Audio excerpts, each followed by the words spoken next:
right, everybody, welcome to Live from My Drum Room. Really, really special episode today with one of my biggest drum heroes, greatest influences, and truly one of the greatest drummers ever, who also happens to be one of my very dearest friends. And without any further ado, please give a warm welcome to legendary drummer, co-founder of Chicago, Rock and Roll Hall of Fame inductee. My dear friend, the legendary Danny Seraphine, is here with me today. Good morning, Johnny. How you Hi, doing, brother? Danny. I'm doing great, buddy. I'm doing great. How are you, brother? I'm good. Really good. Good, good. Look Yeah. at that. Look at that wall of fame behind you. Yeah. Yeah, this is my ego room. Yeah. And that's okay, Danny. That's okay. You've earned it, buddy. You've earned it. Well, I'm grateful. I'll tell you what. I'm very Yeah. grateful. Yeah. We're going to get started in a second, but I just have to say the first time I ever came to your house in Westlake, this would have been around just going to talk about this anyway, but when we really started to work together when I was at DW and you made the move to DW drums in 1987, I remember going to your house in Westlake, delivering some drums, and it was like breathtaking to see all the gold and platinum records, both in your house and in your studio. You had like a studio separate from the house, if I remember Yeah. correctly. Yeah. Yeah. That was a great house. Yeah. Yeah. It was a great house. And anyway, I just remember just going, wow, and just being knocked out. But it makes sense because come on, Chicago. I mean, one of the most celebrated and prolific, successful bands of all time, It period, was it full was a stop. great yeah, it was a great run, and they're still out there doing it. So Yeah. uh Yeah. and they draw crowds, they draw big crowds, and they're doing very well. So Well, and it's great because the music, one of the things I'm really most proud of is how good the music still sounds today.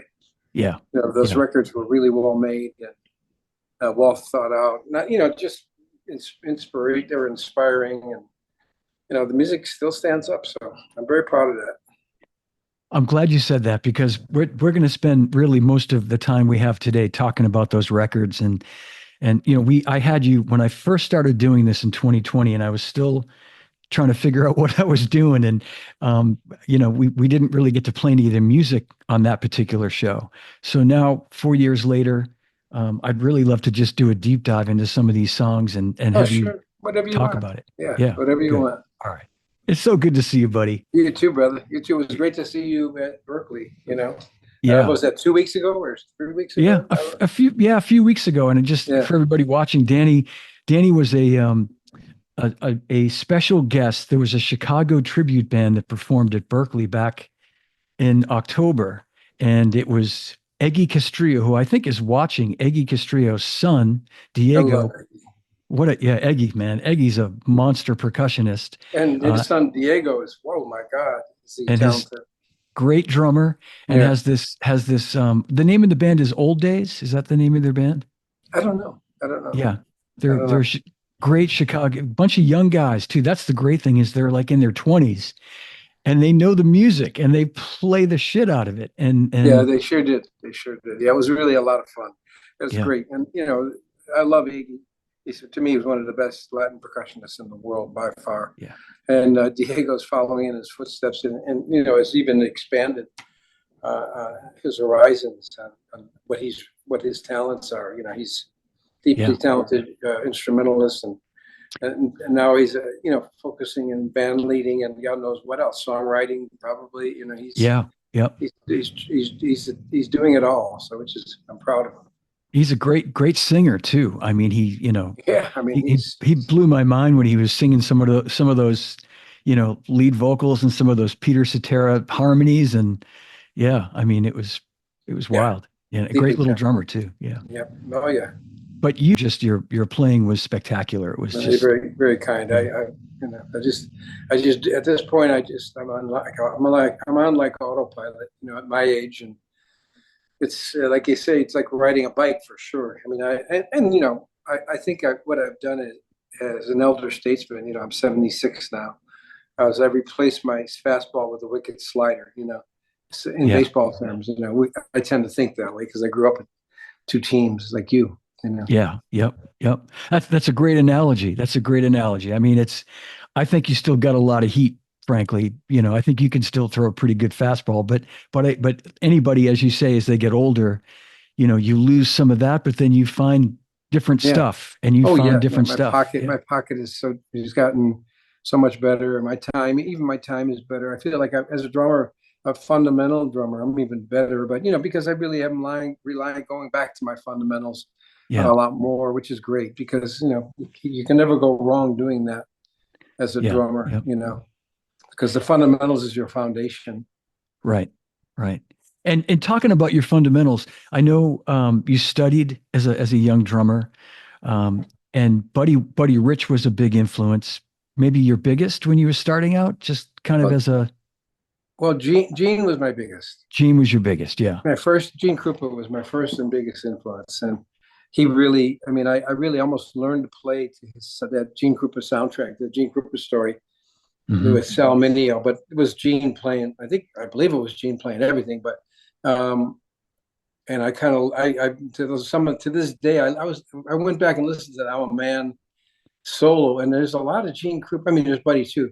Yeah. There's a lot Yeah. of Gene Krupa licks in that solo, and I'm kind of going, wow, I didn't even realize it, basically.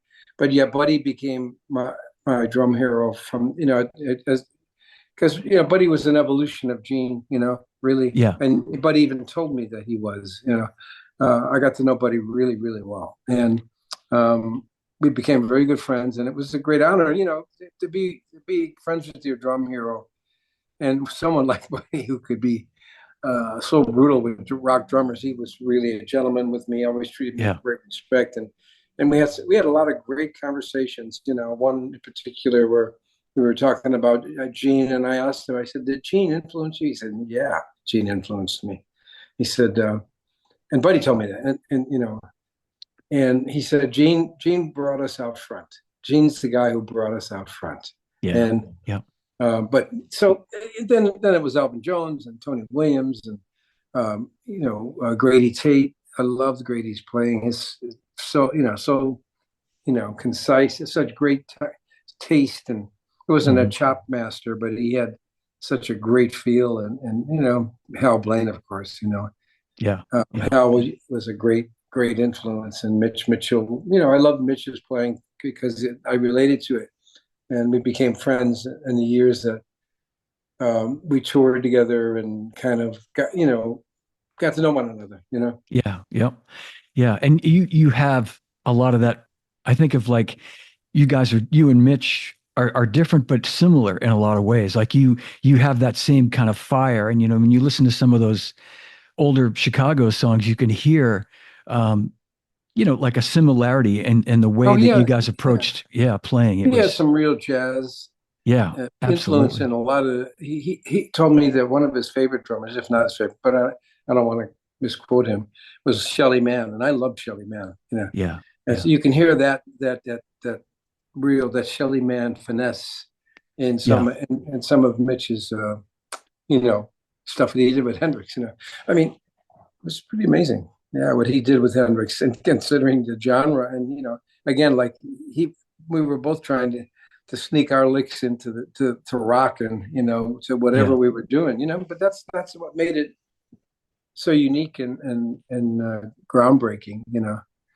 Um, Even though at the time we didn't think of it as groundbreaking, but I was very, very consciously trying to fuse jazz and rock seamlessly, Hmm. seamlessly. Yeah. And Yeah. that was kind of my once I started when I was studying in Chicago with Bob Tillis and learning all these great this developing technique, getting back to traditional grip and at that time I was reading a lot, but you know, the real things he was really pushing me and bringing out of me, but I was always thinking, God, how do I do this on the gig? How do I bring this on it? But I wasn't always, it was very difficult, you know, but somehow it became part of my DNA, really. Yeah. Yeah. And were you listening? And then I know, like you said, so the band formed around 67, if I remember. 67, March of 67. Yeah. March. So at that time, and that was about the time Hendrix came out. So had you been listening to more jazz than rock at that time? Were your roots more kind of Or had you started listening? You were I was listening listening probably to a to, lot of jazz for sure. I was yeah, listening, but I was also listening to a lot. I was listening to a lot of everything, yeah, yeah. classical, some classical, for sure. A lot of at that point,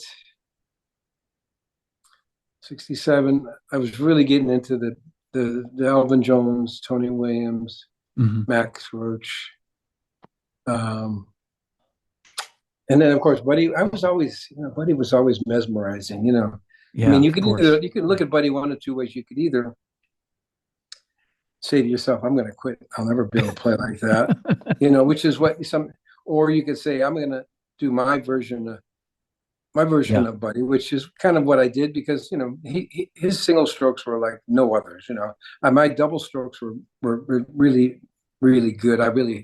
yeah.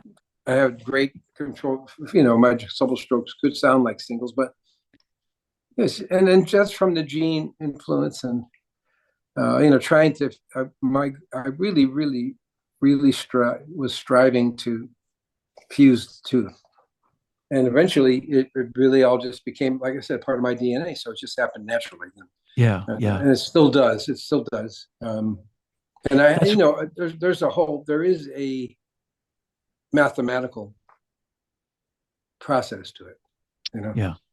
Well, Danny, I was going to say, I think there's a whole bunch of drummers watching right now, and there's some good questions that I'll try to maybe pluck Yeah. a couple here and there. But you know, we've known each other so long, and I've been a fan of yours since I started playing drums in the early '70s, and as I grew older and really started to listen to how you played, beyond just the being, as you say, mesmerized, like how you were mesmerized by Buddy, and we all were. But, once I started to really listen to what you were doing, there was no getting away from how organic it sounded. And when I say that, it's like all these chops and all this technique, but yet it never seemed out of place in the music. Do you know what I mean? It really had a perfect place for the music you guys were playing. Um and that's why and my point to that is 50 something years later, you can listen to these songs and they don't sound the least bit dated, and that's why, like you say, they still get people to come out and see them and they're playing those songs because Yeah. they're It's a timeless. Yeah. wonderful songbook, and I was really, really fortunate to be a part of one of the great bands of all time. There's no doubt about it. I mean, the original Chicago was a Yeah. force, was an absolute force. And you think about you break down the band, and you have the voice of Peter Cetera, which is generational, right? Yeah. And his Yeah. bass playing is also really he was a great bass player. Or he still is. I mean, I don't want to say was because he's still alive and Yeah. kicking. Yeah. Yeah. Then you had Terry Kath, one of the absolute greatest guitar players of all time, without a doubt. And he was also a great musician. Wasn't Yeah. just Yeah. and then Robert Lamb, who he walked into the room with a satchel full of songs that he'd already written, some of which were on the early Chicago records. I mean, and a very tasteful, thoughtful keyboardist, not a Yeah. crazy chop. He had chops, but it was more, his chops were more here and Hmm. more compositional, and which made it even more, made it deeper. And then James Pankow, just my God, he invented a style of horn writing, literally invented. Yeah. Now he was Yeah. influenced by Stan Kenton and the big band, and you could hear it.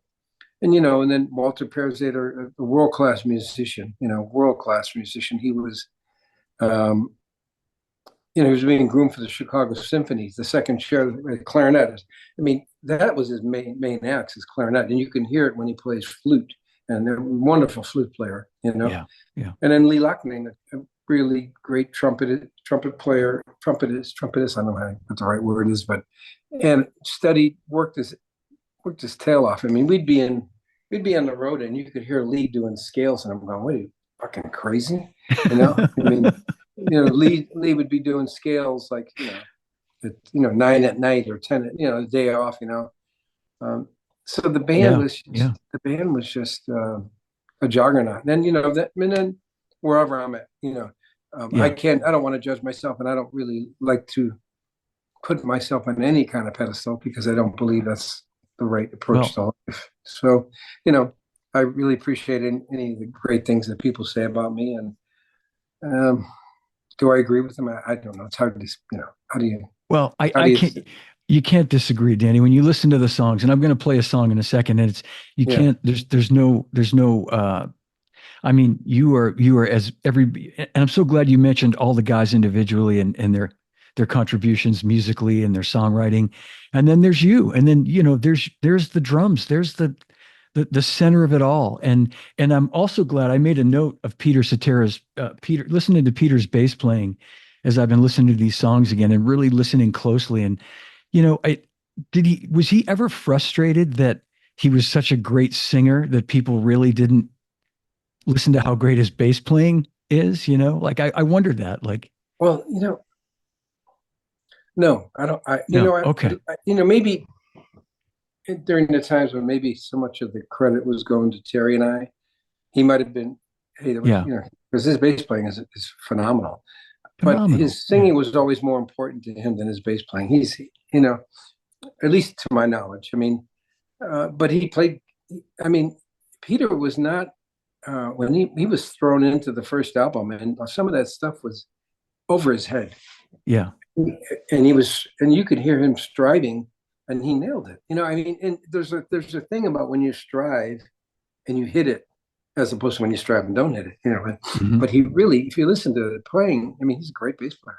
Really, I mean, there's Great bass player. Yeah. and underrated mainly because how good a singer he is. I mean, Yeah. Yeah. and he's a great songwriter too. I mean, he's in the Songwriters Hall of Fame, you know, and Yep. as Robert and Jimmy are in the Songwriters Hall of Fame. So the depth of talent in that band was so undeniable. Yeah. And Yeah. I mean, as opposed to Blood, Sweat, and Tears, which was a great freaking band, great drummer. I love Bobby's playing. I love his playing on well, both albums, but the second one that Gercio did, which won Grammys, all kinds of Grammys. I mean, Yeah. it's absolutely flawless on Yeah. that record, conceptually.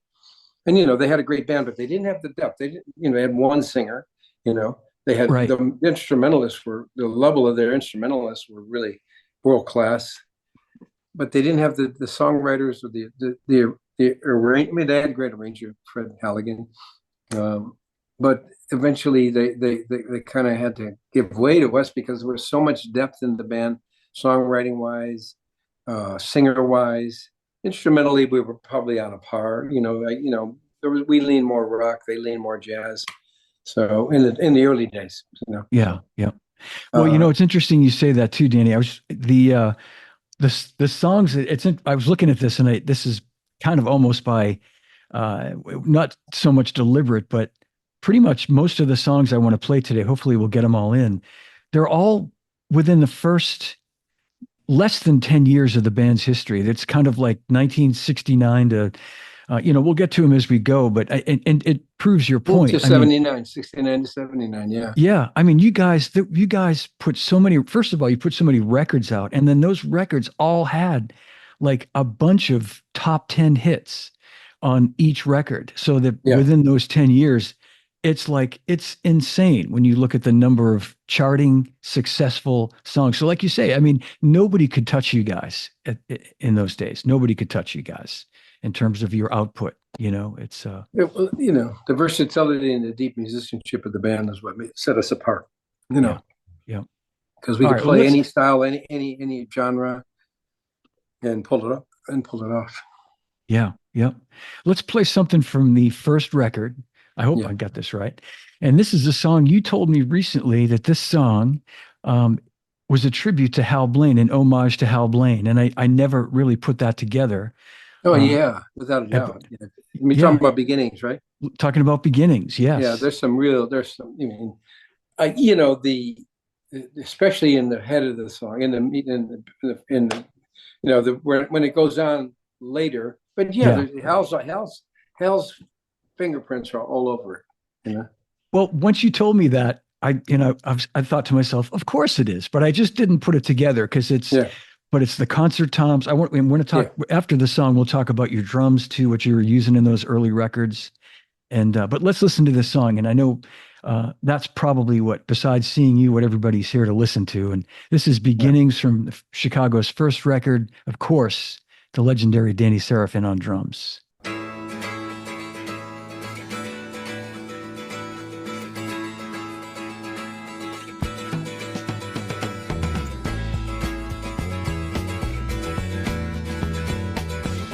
Yeah.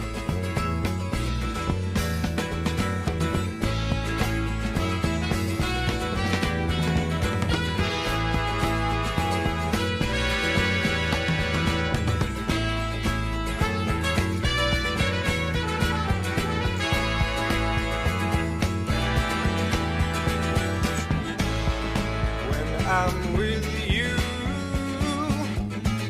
It doesn't matter where we are or what we're doing. I'm with you, that's all that matters. Time passes much too quickly when we're together laughing. I wish All I hell. could sing it to Yeah. you. Oh, no. I wish I This could one right The sing bass here. it part to is, you. the bass part is very Larry Knuckle. Yeah.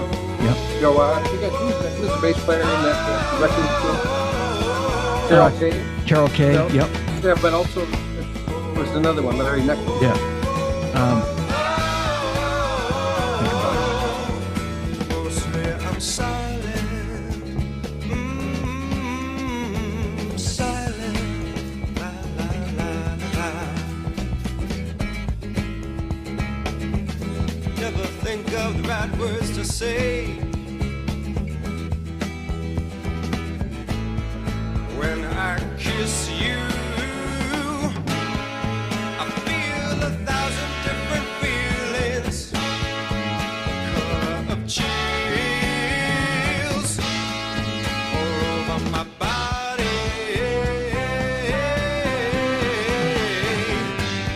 and when I feel them, I quickly try to decide which one I should try to put into words. Oh no, try to put into words. Oh, oh, oh, oh,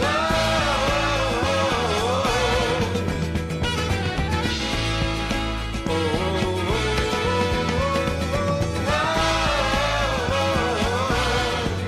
Mostly I'm silent. Silent. La la la la la la la la la la la la la la. Silent.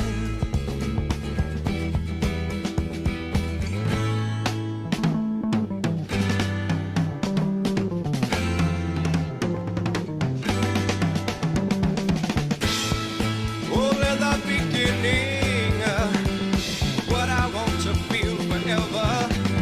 Yeah. Oh, oh, oh. Yes, only the beginning of what I want to feel forever. Only the beginning. Oh, they're just a start. Yeah, I got to get you in my life, mama. Got to get you next to me. Yeah, all in the beginning. Oh, they're just a start. Hey, hey, hey, hey, hey. Mhm.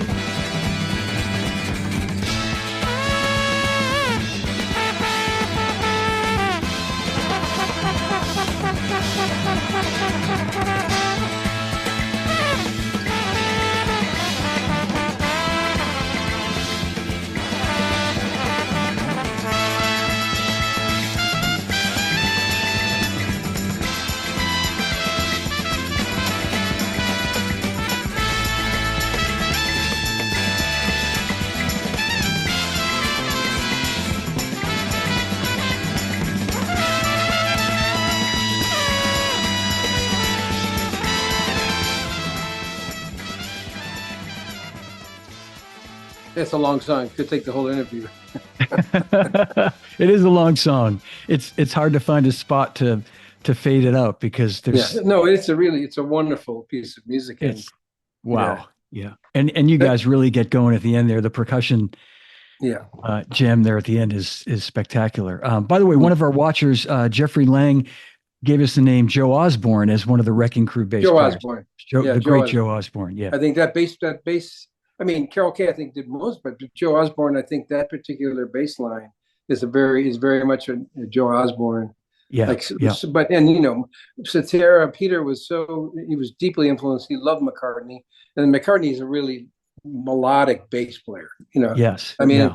and Peter is, if you hear, there's a lot of melodic lines in Peter's, like Saturday in the Park, this particular song, and there's Sure. others too. Yeah. You know, Yeah. uh, Yeah. Yeah. dialogue. There's, you know, he's really a melodic bass player.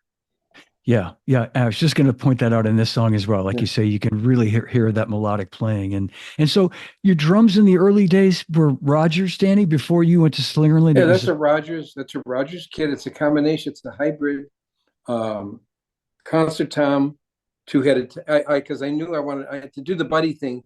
You can't do it with an all concert tom kit. But I right. had my it was an odd size. I had a 9 by 13, I think it was, and then I had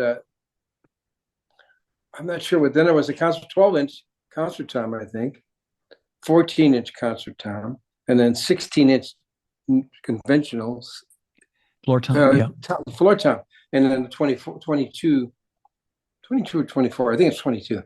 Okay. You know, but it was a great kit. I love that kit. Yeah. And Dynasonic, Rogers Dynasonic snare drum, which, you know, Don, you know, DW made their new version of it, which is a wonderful drum too. I mean, Yeah. Yeah. I think it's called, I don't know what's the DW version called, True Sonic or something. It's Okay. really cool. Yeah. Yeah. Yeah.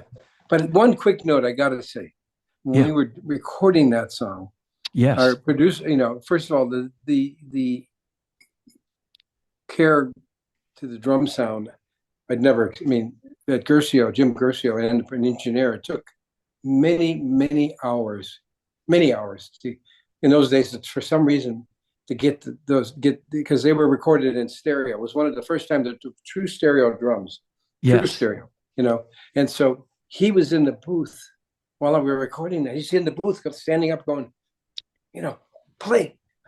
I mean, so I'm looking, okay, I'm playing, like, I'm trying not to step on the vocal, and sometimes I do something, you know. Most times Yeah. I'm really I'm just using my instincts to stay away from. But he's literally, especially during the vamp section, he was actually standing up doing, you know, looking at me, going, yeah, play more, and I'm going, that's unusual for a producer to tell a drummer to play more. But that was Yeah. a really, and you know, I was loving it. Sure, I'll play more. Okay.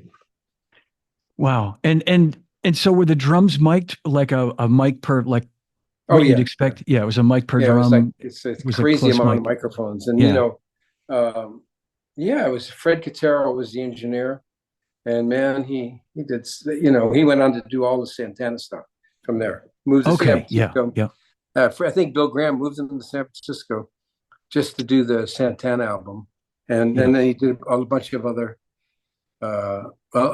records from there. But yeah, but it was really you would definitely hear Hal Blaine fingerprints are all over Yeah. it. And you know, then there's some buddy stuff that, and the you know, the faster roll type stuff, and mixed in with the, you know, the Hal Blaine melodic, you know, toms and fills. It's interesting too so that song, I'm guessing though, was you guys had written that song before you record, like you knew the song when you went in the studio. It wasn't written in the studio. So, but Yeah, it it's was pretty much, yeah. I mean, it was done on the spot. I mean, well, we rehearsed it at the house we were living at in Hollywood, but and once you came, you know, obviously when you're in the studio, you got headphones and you can hear everything, yeah, and it's, you know, then there's the tension of the moment. But yeah, it was a great. I mean, I remember recording it. Terry Kath was playing. They had him. where there's that area where you walk between the control room and the studio. It's almost like an airlock. They were Yeah. doing Terry's guitar in there for isolation. And I remember Al Cooper had one of the early video cameras, and he videoed the whole recording of Beginnings. I mean, he really had it. He really had it. And Wow. later erased it because he needed to record over something else. Oh my I mean, God. literally had the Oh, recording of Beginnings. I mean, oh, all of it. Walking around, he was walking around. It was really cool because he's a very creative, brilliant guy. He's yeah, got these yeah. great camera angles. And you got it was amazing. The actual Wow. recording of Beginnings, and then he erased it. Do you remember, Danny? Did you guys do a lot of takes, or did it happen pretty quick, like a few takes? Did it come? I Uh, mean, it's such a monstrous arrangement and yeah, you couldn't do song. a lot Yeah, of takes of that song. yeah, No, that was I wouldn't say it was a one take thing, but it wasn't more than a couple of takes of that song. You yeah. know, and a Wow, lot of them were long. I'm a Man was just basically on the spot. That was the first time I'd ever done a drum solo. It was the first time wow. we'd ever done the song with a drum solo. It was the first time. Well, I don't know. I'm trying to remember. I think live we did this percussion. The horn players played percussion, Yeah, but yeah, we never did a drum solo. They needed more. We had decided, not decided, but our producer Jim Gersio wanted to do a double album, because yeah. the songs were so long that there was just to get more of our songs on the record, we needed a double album. So we decided that we needed to stretch some things. Like I'm a Man, we needed more songs. And hey, you guys do a good version of I'm a Man. Why don't you do it? And then we talk about that. Hey, Danny, you want to do a drum solo? And yeah, against the percussion. And basically, I don't even think we rehearsed it. We just basically recorded it, and it was magical. Yeah, yeah. Well, we'll try to get to that before we wrap up. I didn't have it in my, there's so many No, no, songs, it's not important. I mean, I'm but just talking about it. I just have to tell you though, speaking of great drummers, the great Jeff Hamilton is watching, and he just texted me, and now he's just commented Uh, on the stream saying, "This is great. I feel like I'm back in high school." yeah, And he's a Jeff monster. What a Hamilton, beautiful drum. What a amazing musician, drummer, and sending my and love to you, brother. yeah, yeah, Yeah, and for yeah. me too, As far Jeff. I mean, a Yeah, brush player, big band, plays it all, man. He's so. monster. Yeah, Oh yeah. yeah, yeah, He is. And a funny man too, boy, a great guy to hang out with and have a glass of vino because yeah. Oh yeah, he's I know. he's he's great. We Oh, love him. us drummers are a different breed, and I think we finally are appreciated for our not only our contributions, but musically, but culturally, what we bring. Yeah, yeah, that's right. Exactly. Well, Danny, I'm going to play another song from the same record. And this is purely because I love this song so much, but I just think you have such a great part. I mean, they all have great parts, but this is questions 67 and 68. And the intro, I think I told you when I saw you a couple of weeks ago and we had dinner in Boston, this was one of the first sort of syncopated things that I learned as a drummer. I remember like copying that lick and learning it, and then I played it on every song I could. I'd try Yeah, to. it's so simple. It's so simple. I know, It's but it's so so great. simple. It's so great. All right. Well, this is question 67 and 68. And I think I made a couple of notes about this too. Yeah, I made it a note. The tom fills, I think, are just so tasty and so perfect for the song. And the way you accent, just, it just really it's such the fills are such great accents to, the creation of the song. So, I'm going to play this right now. Here it comes.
This double time part right here too.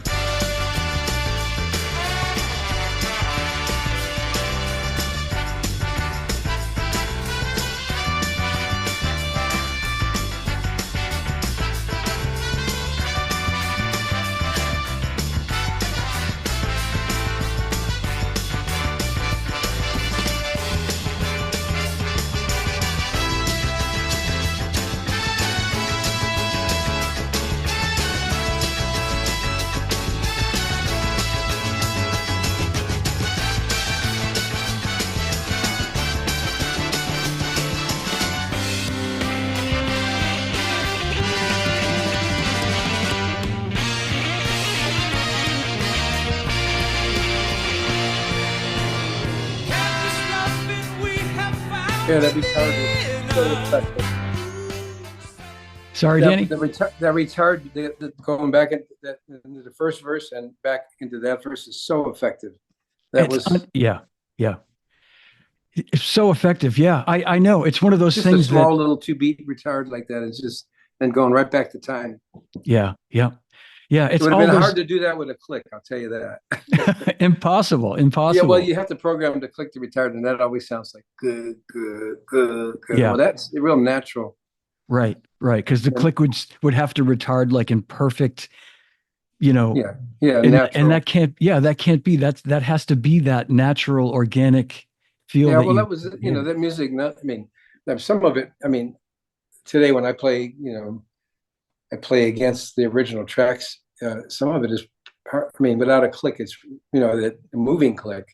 It's hard to stay with because some of my, I wasn't thinking about rushing or dragging. I mean, it really wasn't a consideration. It really, we were just thinking about excitement, feel, and energy, and obviously that changed in the '80s, and I made a note, Danny, for that exact comment that you said. Just the music breathes, the songs breathe the way it's supposed to anyway. But that is how music was made back then. That you weren't thinking about. I mean, nothing to me ever sounded like it sped up to the point or slowed down to the point where it was even that noticeable. It's like you say, you playing to it now.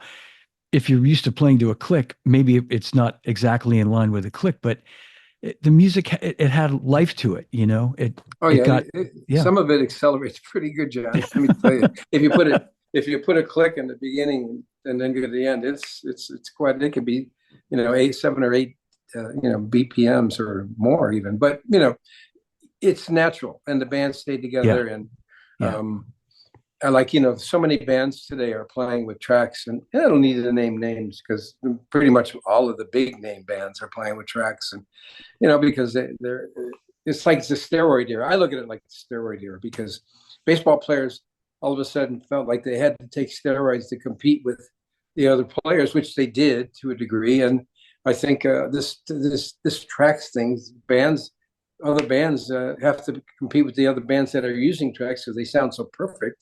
But you lose so much of the live feel, but you do gain fidelity and great sounding vocals and horns. But I don't like it. I hate tracks. It's but that's just me. I'm old. I'm a dinosaur. So I don't really have to change. No, you don't. You don't, brother, and I hope you don't. But we have a good question. I had made a note of it in my notes, but this is great. Someone's asking, any memories of the great 1970 Tanglewood show? That's considered, like that's a great show. It holds up. It was just kind of what we had arrived, and being recognized, and it was just an amazing show in as much as it's so dynamic and exciting.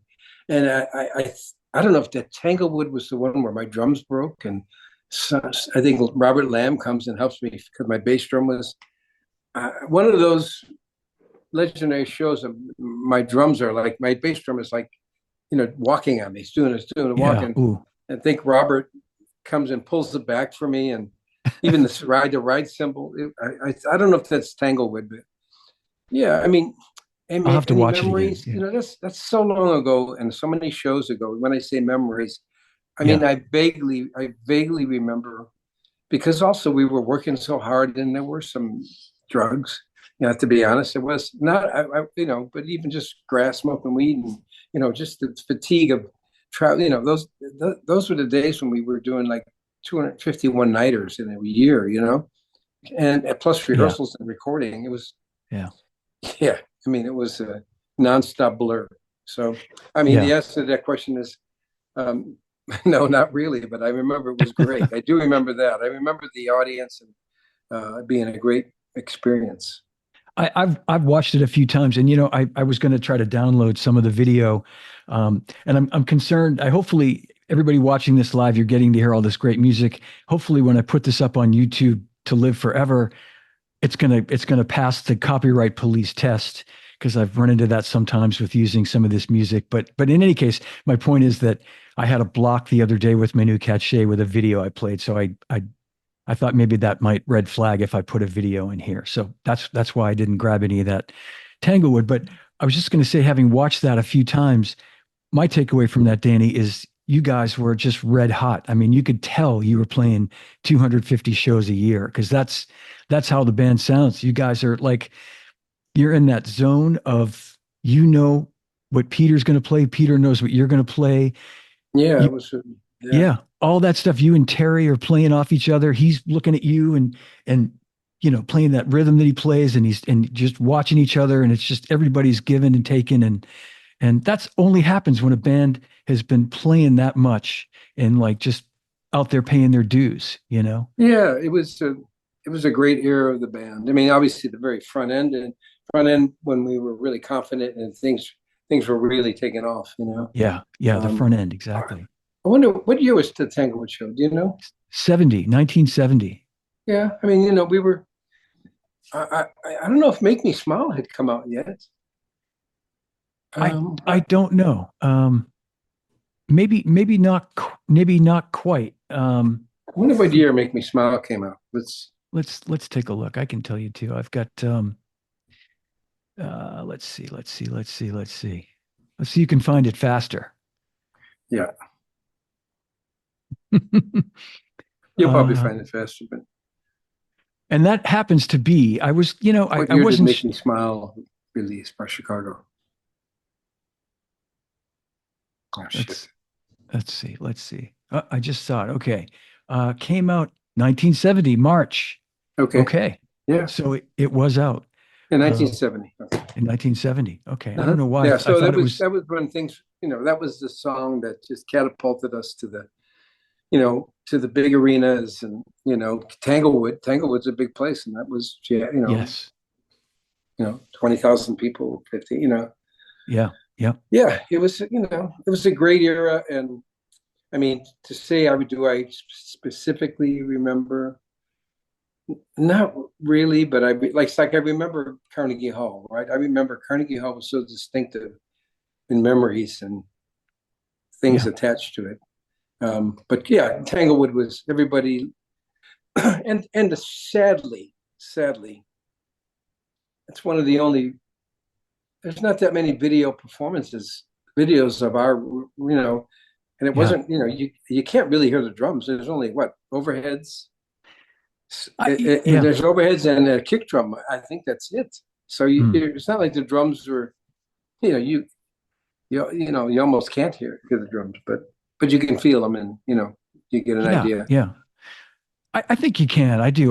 But I know what you're saying. It was before the advent of what happened. Not Yeah, much happened. before Mike's And on every drum yeah. in a concert. In a concert, I don't think.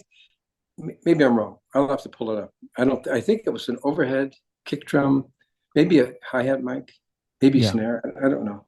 I think I think what you had going for you though, seriously, is I know from Kelly's dad playing many concerts at Tanglewood with the Boston Symphony Orchestra that it's such an amazing sounding shed Yeah, that that's you true. probably with a couple of overheads, I'll bet that the mix front of house was probably phenomenal. I'd be willing to bet you. I'll bet you had great sound. Well, You know, it was what it was. Because don't forget you had a loud guitar. I mean, the band was loud, yeah, and you had yeah, amplified. Anytime you had amplified, you had to have the drums mic to really be heard. But Yeah. the point got across, and people love it, and it is. But to me, unfortunately, there wasn't enough video of the band, of the actual Yeah. of the original band. There wasn't enough video. But Yeah, that's unfortunate. I yeah, know. I know. Yeah. Well, I'm going to play this song. I was almost going to say for later, but it's in sequence, kind of how we're listening to this music, and we just talked about it. It's "Make Me Smile," and I would say maybe you'd agree that if the band had a signature song, this would be it, or certainly one of one of them anyway. I mean, yeah, it's there's definitely my signature song. it's your signature song. I Yeah, guess because I 25. I have Yeah. my 4 bars of fame, in it. But it was I remember when we worked the song up, and they said, okay, we want to need a 4-bar drum fill. It was no one thought it was going to be a hit because it's the beginning of the ballet for a girl of Buchanan, spliced to the end of the ballet you know first time I heard it, I flipped out, called our manager, swore at him. How could you let him do this? You know, and then I mean, I don't really want to say it on the air. I mean, probably I can, but I don't want to. I just called him the nastiest things you could think of from Chicago street talk, and he said, Danny, it's being played by 80% of the AM stations in the country. I went, oh, can I go buy a Mercedes tomorrow? And he said, yes. Oh man. And I've been driving Mercedes ever since. So even if I can't afford them, I buy them. Yeah, yeah. Oh man, that's such a great story. I Yeah, know, but yeah. I mean, and was it Jim Guercio that like produced the song that way, that edited, or was it the record company? Like oh, it's who had Clive the Davis. Clive it was Clive Davis Davis? edited, Okay. but his edit wasn't. I mean, I don't think his edit was. I mean, Gershio heard the edit and went and cleaned it up. But it was amazing how it spliced tempo Yeah. wise.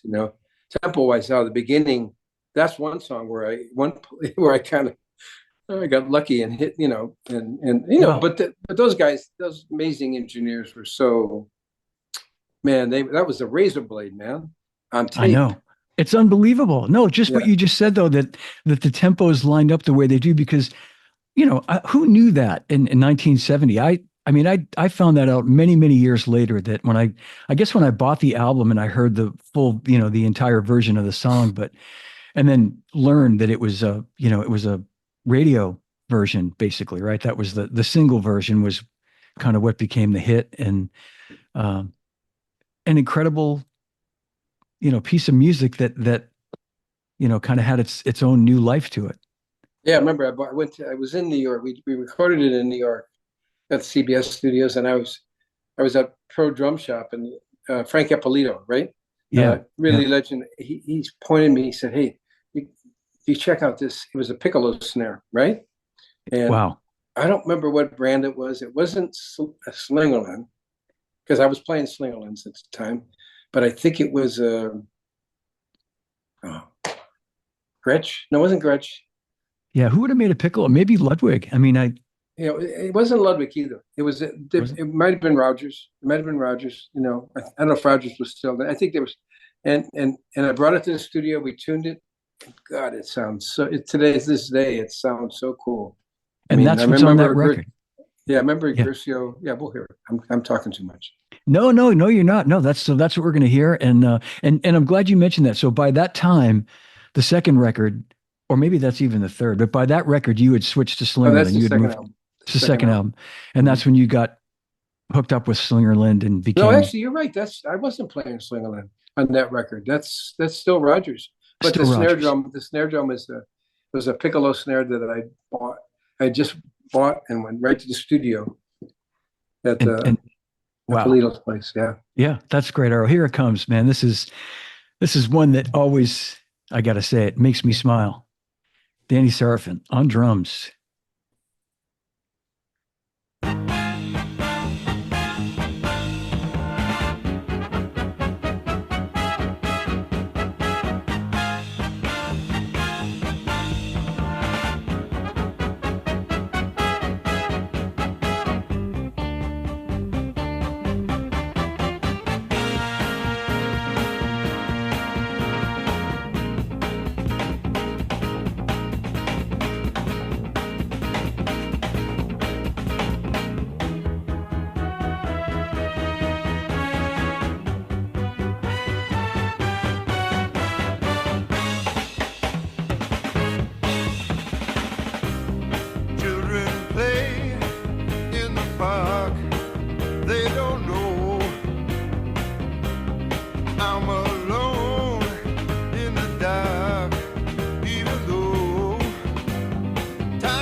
Little tambourine there, huh? Yeah, great tambourine right there. Yeah. I think that's Lamb.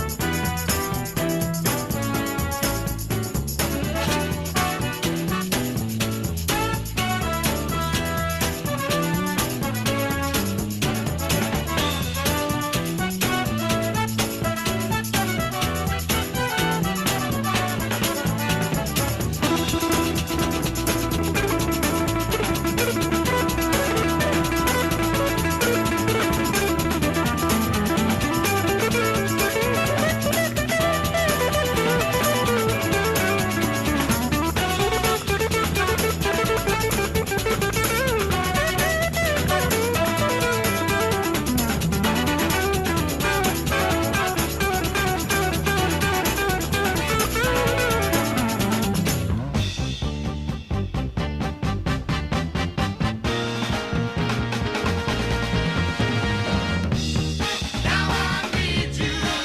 Oh, yeah. More than ever.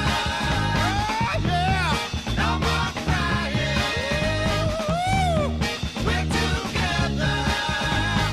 Tell me you will stay. Make me smile.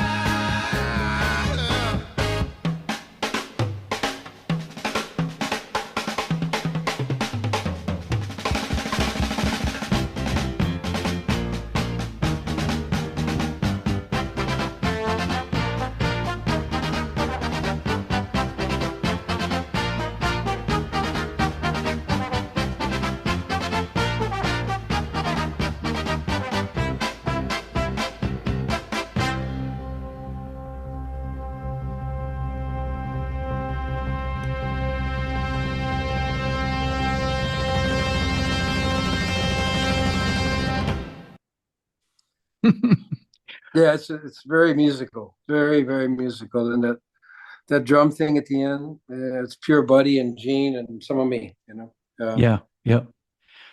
Yeah, when you were talking about Buddy at the beginning of the show, I always come back to that Phil, and it's you, it's totally you, Danny, but you can hear the Buddy influence, and I think that's a great homage to Buddy and Gene too. But I hear Oh, so yeah, much. the Gene, the front part is all Gene. Boom, da, no, boom, ba-da. Yeah, That's Gene yeah, Krupa. That's all pure Gene Krupa.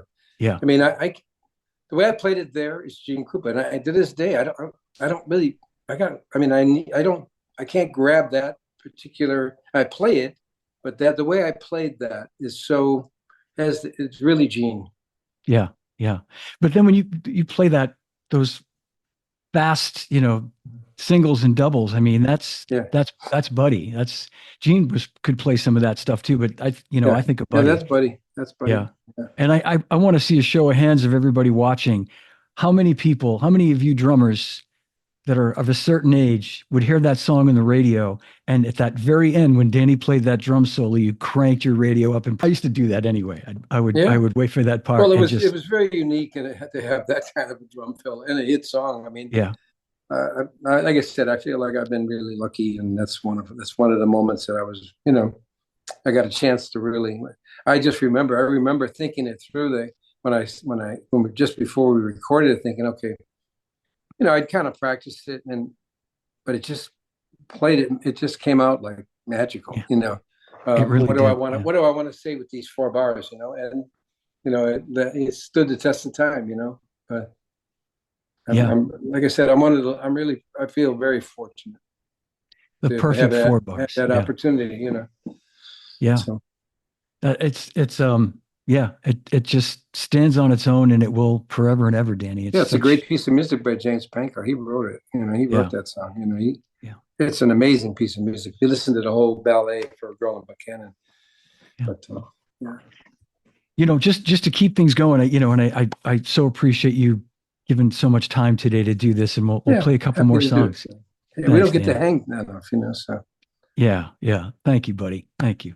I'm going to play a song that I know everybody knows, and I think I'm staying in sequence when I play this. This is 25 or 6 to 4, and you're going to think I'm crazy, Danny, but I only recently discovered, after really listening, I've heard this song maybe 8-9 million times, like the rest of the world, right? I mean, and I never really put together that I knew there's a couple other songs where you double track the drums, but for whatever reason, I hadn't heard it in this song until recently when I was really listening closely.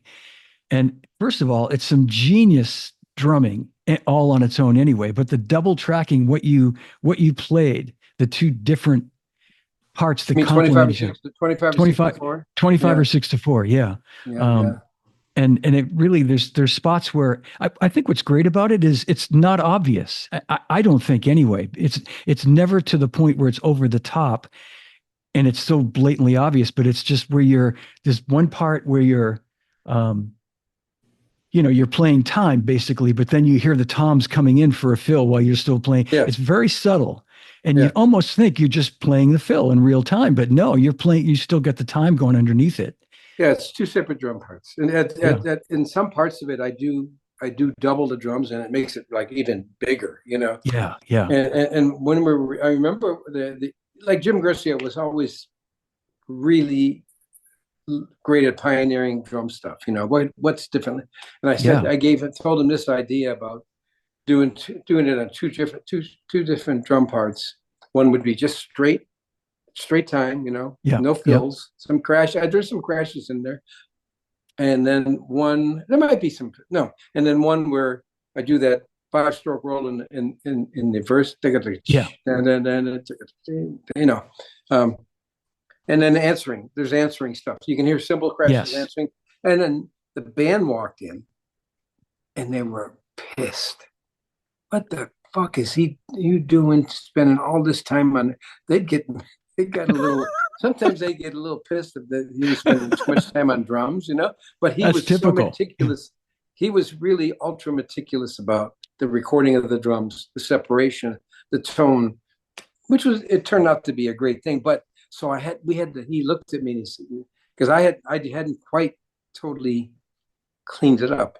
There's a little bit of dirt in it. You can hear some things. There's a little rub where the second part kind of isn't completely with the first time wise, and that was because the band came in and said, "Look, stop this shit. We're waiting here to record, and Wow. do our parts, and he's doing two drum parts. What are you nuts? It wasn't quite that nice. They were worried. I mean, fucking, get out of here. Come on." Yeah. Yeah.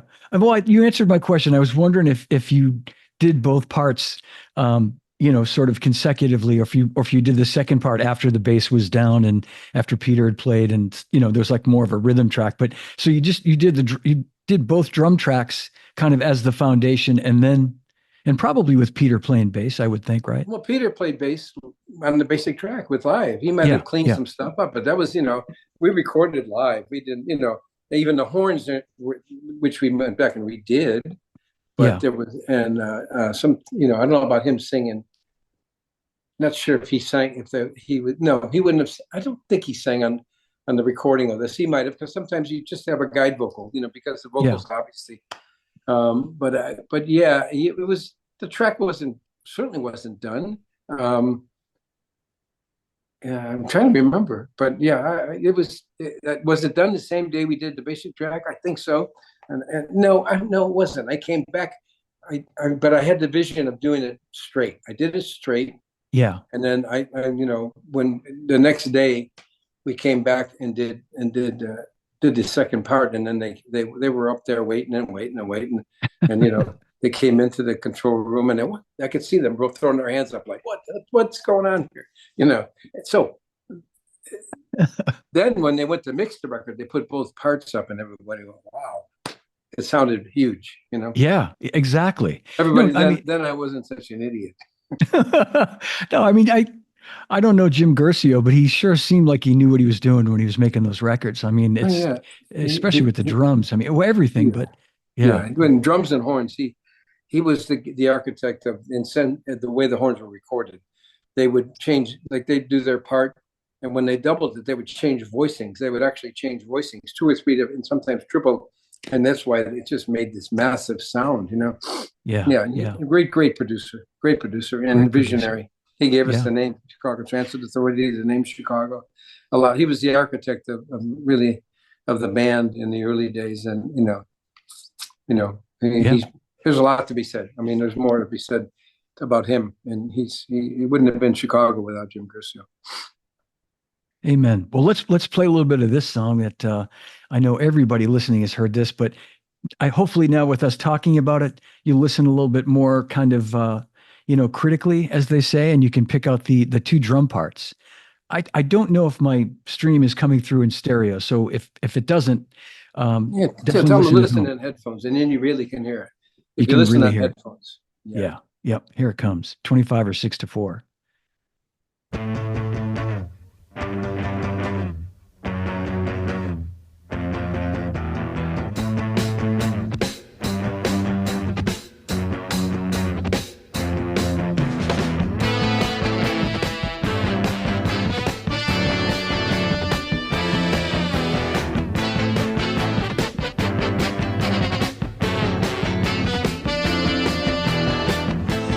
Waiting for the break of day, Yeah.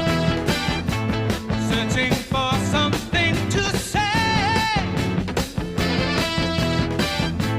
Flashing lights against the sky.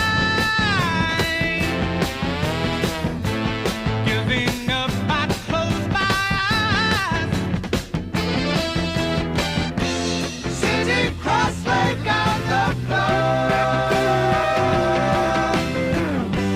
25 or 6-4.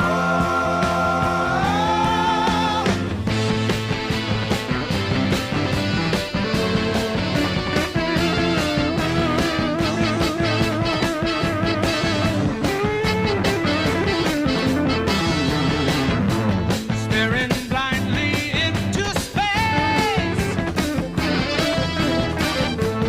getting up to splash my face, wanting just to stay away, wondering how much I can take. Should I try to do some more? 25 or 6-4. Yeah.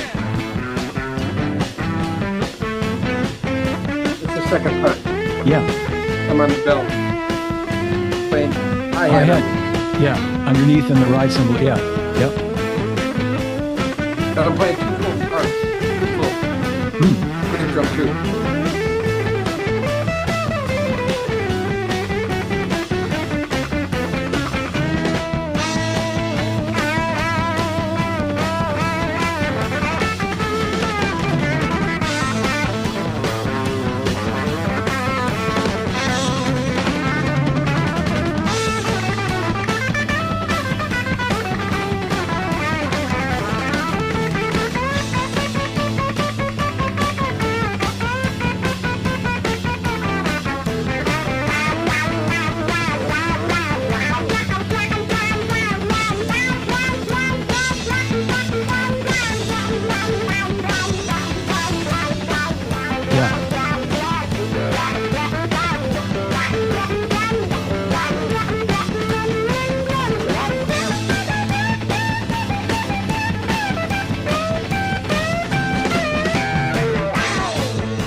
Still on the bell.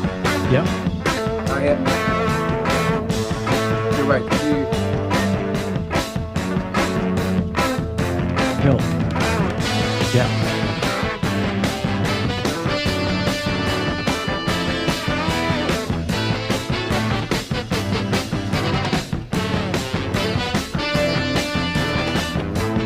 Feeling like I ought to sleep. Spinning room is sinking deep. Yeah. Yeah. Those spots that you just pointed out, those are where people can listen and really hear it.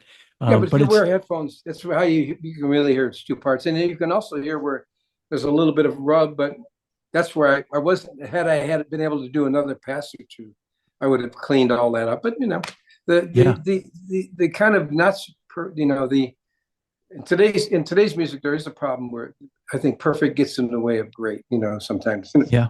Yeah. They don't need to be perfect. I agree. I don't notice those parts the way you do, Danny. And I suppose you being the guy that did it, you're more critical and you really Yeah. hear it. But I think you know what, I listen really critically to everything you do, but I don't, I think it's pretty seamless the way you did that. It was pretty amazing for, It's fun. It's a great the energy it adds, the colors that it adds, really effective. You know. yeah. Yep. Jeffrey Lang, who's watching, I think if I'm not mistaken, he's from Montreal, pointed out that you're playing eighth notes on the bass drum throughout the verses and the guitar solo. And I wanted to point out in many of the songs you play, you're playing some really intricate bass drum parts with one bass drum, obviously. Yeah. We're going to play Old Days in a few minutes. And to Oh me, yeah, I got it. that's a killer. That is just a ridiculous part that you play throughout the whole I song. can't do it anymore. I can't. I've Yeah. tried it. Yeah. And the other thing too that you know I listen to this stuff. I'm such a geek, and I noticed this. You know, I think we might have even talked about it in the past, but I want to point out to people listening to Old Days that there's a part you play during I think it's probably the B verse of the first verse, a hi-hat part where you do this accent, and I think the lyric is um funny places or something. You're playing this like, do you know the part I'm talking about? I think you only play it in that one verse. I have to And hear it. Yeah, I'd love to yeah, hear okay. it. It's I'm it's interested to hear it, to be honest. yeah, it's so great. I'll play that now. That was not the next song in order, but I'm gonna play it right now because it's a good segue when we're talking about your incredible bass drum work. So everybody check out Danny's footwork in Old Days, and another one of my favorites and another great drum intro. Here it comes.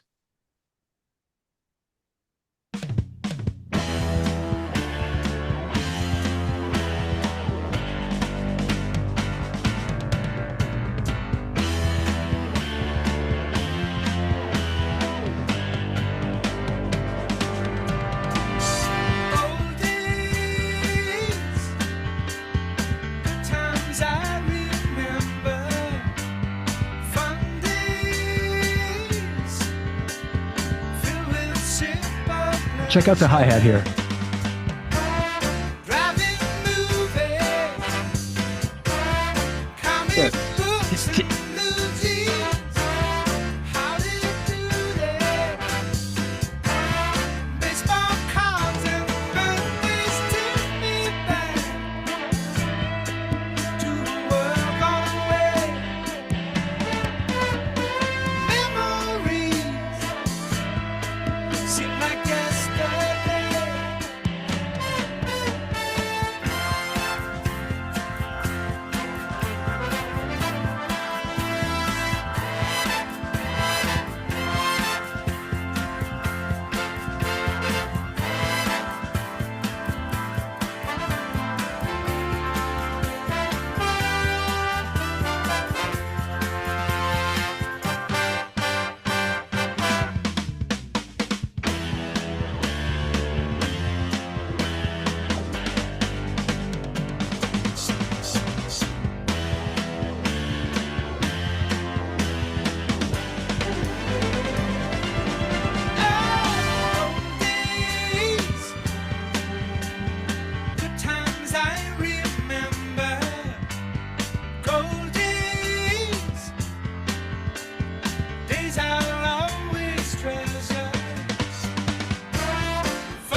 I couldn't fade that one out, Danny, because there were too many incredible fills you're playing as the song fades, and I couldn't shorten the song. It was too there was Well, too thank much you. I good stuff. appreciate it. Yeah, Jimmy Haskell, the string writer, told me that he used to on this song and Searching So Long and what he used a lot of the string syncopation off my drum fills, which was really cool because Wow.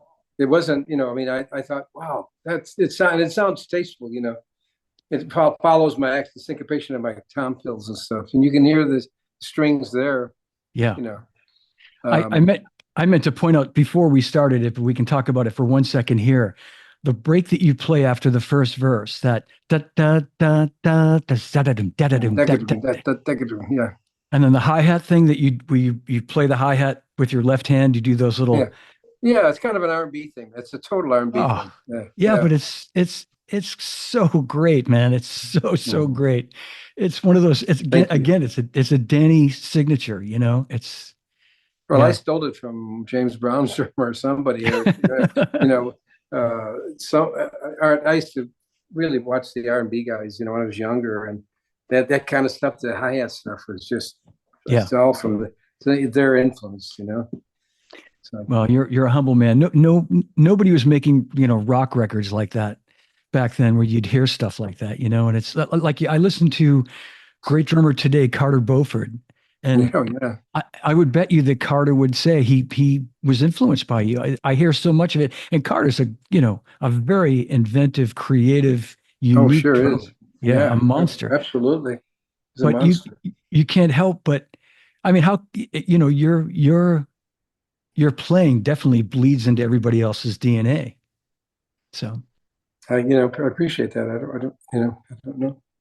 I know. I mean, I have some very close friends who have told me that, Todd Zuckerman and Greg Bissonette and, some other guys that said that I had a profound influence, and it's always such a great honor, yeah, yeah, when a great Steve, drummer says you had a positive influence on his playing. So, yeah, but Steve I've had Smith many too. guys that have done that for me. So we Yeah, got to say hi to. I'm going to be in trouble if I don't say hi to Billy Amendola. He's yeah. he's my Dago buddy from New York. You know what? I have not been in New York since the pandemic. Can you believe that? I I have don't not think been in. I haven't either, Danny. It's Believe it or not. crazy. I mean, Yeah, I'm I was three telling hours you, away. I haven't played in New York City since the pandemic. Boston. Fortunately, I just got to play Boston. Yeah, But really, we play mostly out west and Midwest, and some international stuff. I'm going to play Mexico City the 15th. yeah. That's great. Yeah, I November. definitely. Yeah, and when I put the show notes up there, I'll put your website and your how people can reach you for Okay. if they want to have you come and be a guest appearance, do a guest Yeah. appearance, guest performance. Talk about that. We'll play a little bit more, and I don't know if it came through, but I want to point out also that Steve Smith has on many occasions listed you as a huge influence, one of his greatest influences. Yeah, So me too. He's an influencer. He's an amazing technician, drummer, person. yeah, He's such a giving. He just shares his knowledge so beautifully with everybody that he's really up the standard of drumming. So many great, like Dave Weckl and Steve and yeah, yeah, Thomas Lang and Jeff Hamilton. sure, Those are yeah, guys that are carrying the torch and have raised the standard, the bar. And there's many other guys. I mean, the state of the art of drumming has never been better, really, in my opinion. There's so many, Dennis Chambers and I could go on and on and on and on, and yeah, all of yeah. them great, and I and I and know. it's a byproduct of. I kind of have this philosophy, and I don't know if it's right or wrong. Like when the drum machine came into vogue and almost put us out of, almost made us extinct for a minute. It really did. Hmm. We kind of banded together and galvanized. It really galvanized the community, and there was no more of this. Well, these are my licks. Hey, these are my licks. You're going to play them your way anyway. So, Yeah, there's the drumming community is the most giving and sharing it, and hopefully other, it's something to be learned from from the sharing of the sharing of spotlight and of knowledge with the drumming community, and it's really it's why it's so healthy, and to I this agree. day, yeah. Yeah. It's like you say, Danny, it's like no other. It's a Yeah. brotherhood. Yeah. And when you see guys like Jeff Hamilton watching and another great drummer named David Lovering, who played in the band The Pixies, Oh you know, wow. really popular band, he might still be watching, but he was watching. And yeah, I mean, and you're Danny Seraphine. Let's not lose sight of that. Come on, I mean, Yeah. I you are don't think such a hero to all of us, everybody. Yeah, absolutely. Well, I'm going to play one more song because we're going on a long stretch here, and this is a song that it's so funny. I mean, we're literally 5 or so years into the the discography of Chicago, and we could go another 3 or 4 hours and still not cover all the songs. But I'm going to play "Feeling Stronger Every Day" or "Feeling Stronger Every Day," and that's two drum kits too, by the way. yeah, yes, At exactly. the end is two. I doubled the drums. It gets it gets pretty intense, a lot of power, but it really does get stronger and stronger and stronger. It does. It does. Yeah, I Yeah. dropped. Once I did the 25 thing, I did it on a few other songs. Yeah. And this you pointed out to me over dinner one time. I think at that Italian restaurant in Brentwood we used to go to, Oh, Peppino. Paponis, yeah. Paponis. And I I don't remember know us if it's talking still about there, this. man. That was what a restaurant. That was a great place. Old school Italian restaurant in LA. Don't Yeah. find many of those. It was good. But I remember you telling me that, and I think I listened to it the next day, like going for a run, and I'm like, how did I not catch that before? But sure enough, you can really hear the two drum kits are separated. You can really hear them. And but what I love about this song, amongst many other things, your cymbal sound, your entire drum sound is mixed so beautifully. But your cymbals, and this is a true story, Danny. When I was still at Zildjian, and we were redesigning the A series in 2012. It's my last year working for the company. I referenced to Paul Francis this song. I remember saying to Paul, this to me is the definitive A Zildjian sound. And I remember playing him this song, and he, of course, knew it anyway. But I said, Paul, just listen to the cymbals, listen to the bell of his ride cymbal during the intro, listen to the crashes. And he got it. He's like, okay, I see where you're going. Not that I had any, I was the final say on it, but my input was this is what we need to go back to making this sounding cymbal right here. Well, when just to share this with you, when we recorded it at Caribou Ranch, You played I Pisces. talked to No. the engineer. I talked to the Yeah. engineer, and I said I wanted to do these accents on the bell, right? Yeah. And I said, how do we get it so it's like doesn't get lost or it's really loud right out front? So he literally he put a mic underneath. They usually mic from the top, but he Yes. actually Yeah. mic from the top and the bottom. You know, um, I don't think I play any ride because it would have been too crazy. But Yes. Right. being, It's the the bell. accents, Yeah. were really set, really, and then there's a lot of, and it's a very limited, as toms are really limited to where there's a real distinctive. Yeah, so the drums, we really talked about it, what I wanted to go for, because at that point I kind of had an idea, if it's a song, what would fit the song, what was right, and so Yeah.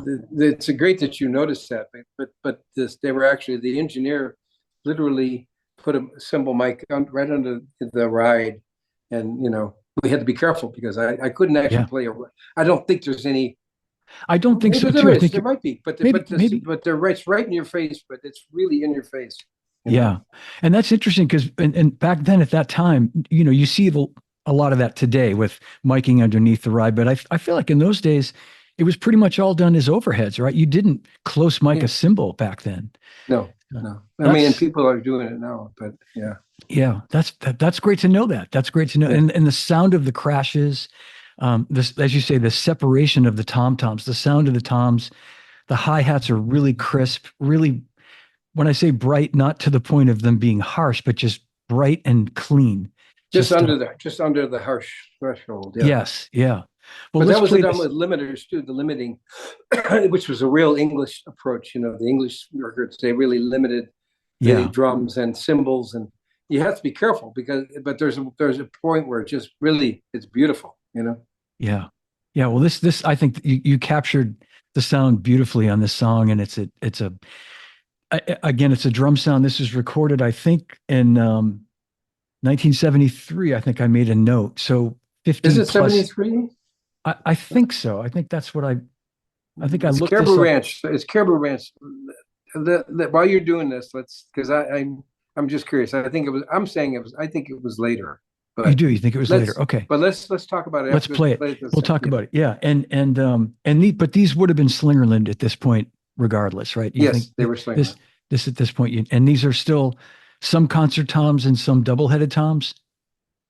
All concerts. All concert toms at this point. Yep. Yeah. Okay. All right. I remember that you did have an all concert tom. Okay. Well, here's Feeling Stronger Every Day. And everybody just check out the sound of the cymbals, check out the sound of everything, but really, really give close You're listen. right. And then 1973. 73. Okay. So Yeah. 51 years. And I'll also point out, everybody, as Danny said at the beginning of this, that it's double tracked again, two drums, and In the back, at the end of it. Yeah. At the end of it, you can hear the two, and it really gets powerful at that point with the two drum tracks in there. So here it comes.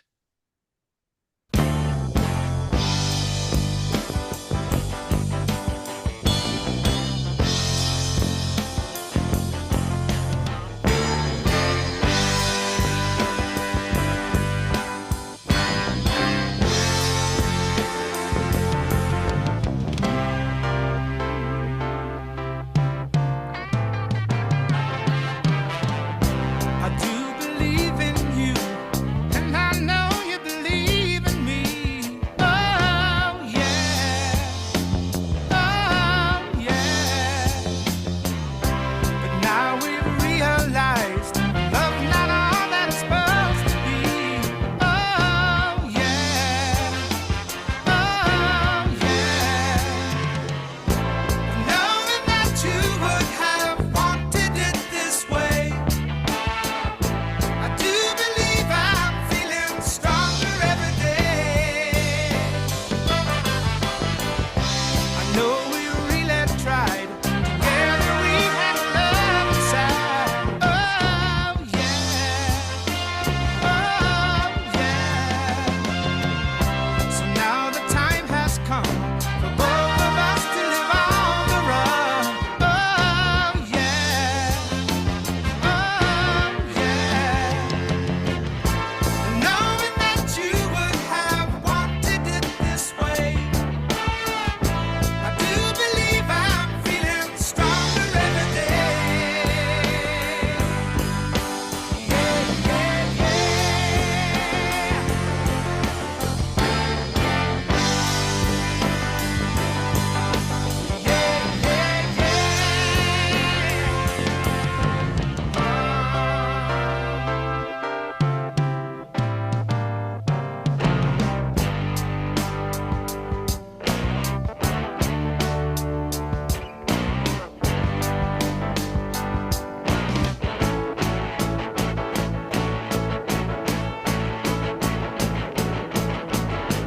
After what you meant to me, ooh baby, now I can't make it easily. Yeah, yeah, yeah. I know that we both love you. Let's leave it up to you. Let's leave it up to me.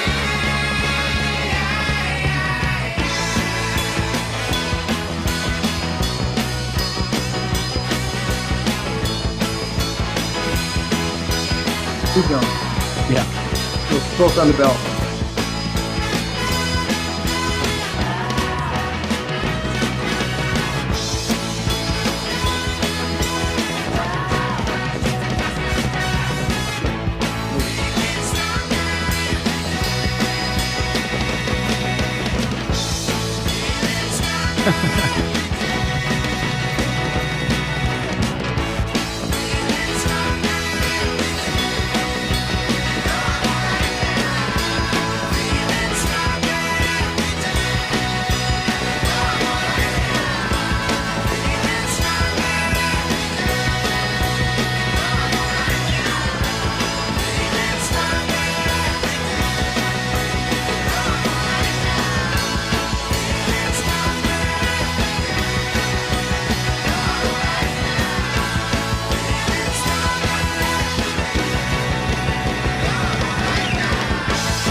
Yeah.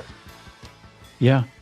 And there's that trademark eighth note bass drum part too that you, Oh yeah, yeah. Eighth yeah, notes. yeah. I mean, I it's so, still I still pound those eighth notes. I mean, it's yeah, just a foundation of rock, you know. yeah. And you can syncopate them with accenting, you know. It's so great. It creates this like this drive to the Yeah, groove, you know? I mean, it's still grooving, but it gives it this like push drive feel that creates all this energy. That's such a great song, Danny. Such a man, it's a great song. masterful And it's a doing. great piece of music. I mean, it's just so much fun. It's got a great vibe, and I like the message. Feeling stronger every Yeah. day. Yeah, Yeah. Yeah. And one more point I want to make before we yeah, wrap it up. And it's just again that song and the couple before that we were listening to, Peter's bass playing. And it's what I find so cool about it is he it's mixed so that it's in a frequency where it really nothing is it's so clean in the mix. Do you know what I'm saying? Like it has its own yeah. I frequency in mean, the mix. him and I are so locked. It's crazy. I Yeah. mean, you hear him going with my fills. I mean, and he's Yeah. right there. I was just thinking, wow. I've played with some great bass players, and I still to this day do. But Peter, Peter and I were just, it's like McCartney and Ringo, Yeah, you know, Matt, exactly. Yeah. there was a lot of magic in what we did and together and how together it was. And we Yeah. played really well together. I mean, hopefully he appreciates that. I I don't, have to think he does. we're good friends from a distance, but Yeah. That's great. That's hopefully after all is said and done, and he looks back on it, he appreciates it too, because it's many great musical moments with him and the rest of the band, really. But Peter and yeah. I, as the rhythms, and Terry, Peter, and I, and then Robert. Robert is always so tasteful on top of everything. So, yeah, Yeah. Yeah. Amen, brother. Well, thank you so yeah. much for doing this today. I so appreciate it. I know everybody watching really enjoyed it, and we'll have to do another one of these down the road and I talk would about love some to. more I would love songs. to, Johnny. You're one of my dear friends in life. So, and Likewise, buddy. you're bringing a lot. You brought so much to the drum community, and you're continuing to. So, thanks for having me.